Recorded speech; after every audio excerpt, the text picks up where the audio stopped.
U.S. banknotes, also known as Federal Reserve notes, are the paper currency used in the United States. They are issued by the Federal Reserve System, which is the central banking system of the United States. Between 6 and 7 billion banknotes are printed each year to satisfy demand and replace worn-out banknotes. The first step in creating a U.S. dollar is paper making. High-quality cotton and linen fibers are carefully blended to create a durable and unique paper. This specific blend gives U.S. dollars their distinct texture and resilience, making them capable of withstanding the wear and tear of daily use. Paper money, including U.S. dollars, is composed of a combination of wood pulp and cotton fiber. The inclusion of wood pulp provides the necessary strength and stability, while the cotton fiber enhances the durability and tactile quality of the notes. During this stage, watermarks and security threads are also embedded into the paper, adding additional layers of security. From this moment on, even unprinted banknote paper is subject to strict security measures. Once the paper is ready, it's time for the printing process. Printing banknotes is a complex process. The first stage is to prepare the graphic data. For this, graphic designers and print experts work hand in hand. The special paper used for this is delivered in individual sheets. Before the finished banknote leaves the printers, they undergo more than 10 processing steps.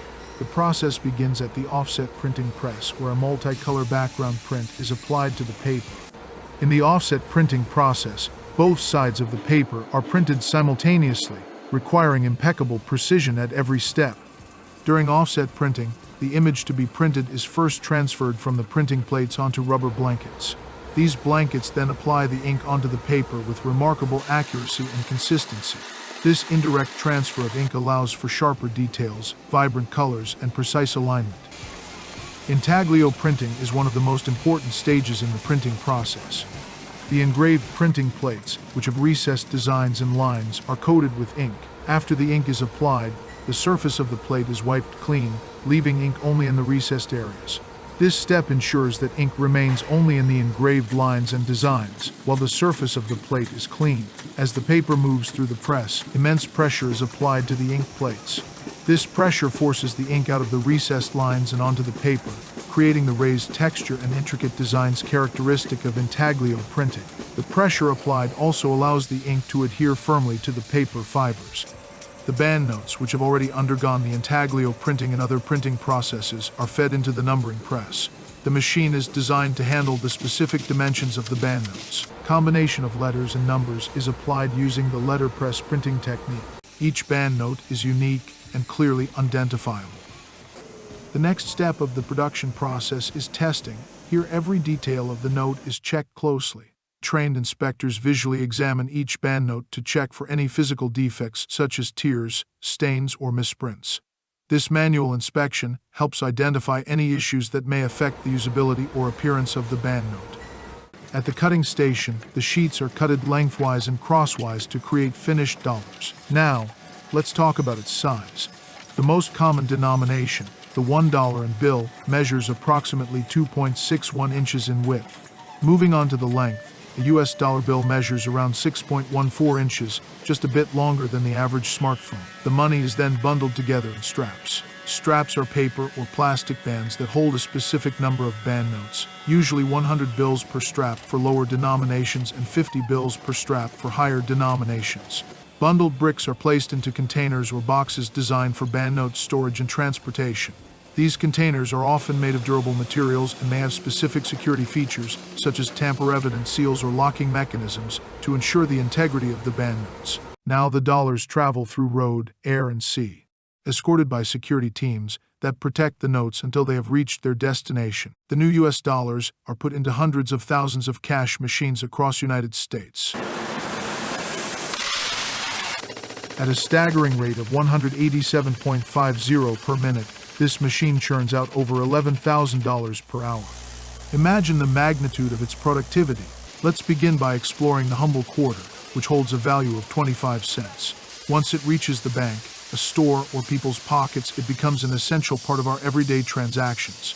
Surprisingly, the material from which it is created holds almost no inherent value.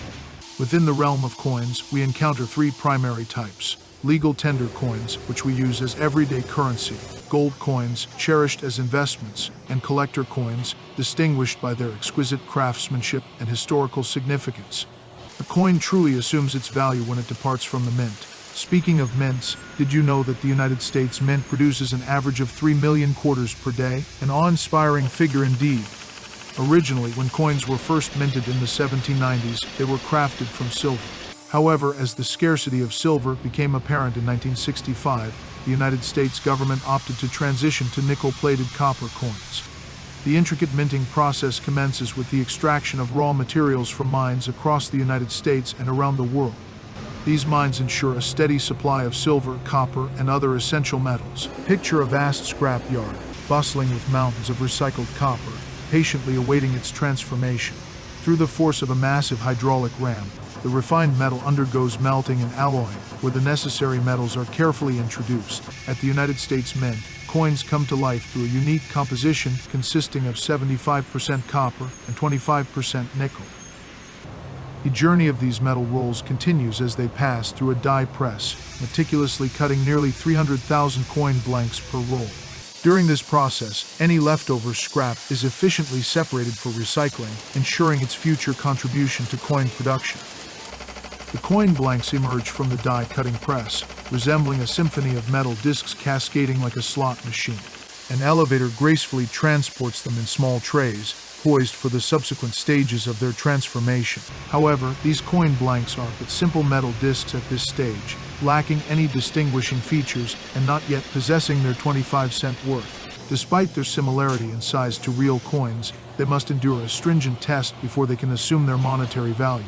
Here comes the ultimate trial for the coin blanks, a formidable machine that exerts immense pressure to lift the edges of these blanks along their entire perimeter. In a blink of an eye, the coin blanks elegantly pass through a narrow duct, seemingly defying the laws of visibility. But the journey of these coin blanks doesn't end there. They now face the formidable coin press, where a hammer presses each coin blank between two dies. One die impresses the base design on one side of the coin, while the other is dedicated to the reverse side. This coin press operates at an astonishing speed, generating 750 coin blanks per minute, equivalent to a staggering 187.50 coins per minute or over $11,000 per hour. As the coins emerge from the press, an inspector closely scrutinizes them, ensuring that the faces are perfectly aligned. If even a single coin fails to meet the standards, the entire batch is discarded. To prevent any faulty coins from entering circulation as collectibles, they are promptly destroyed. As the coins emerge from the press, an inspector closely scrutinizes them, ensuring that the faces are perfectly aligned. If even a single coin fails to meet the standards, the entire batch is discarded. To prevent any faulty coins from entering circulation as collectibles, they are promptly destroyed.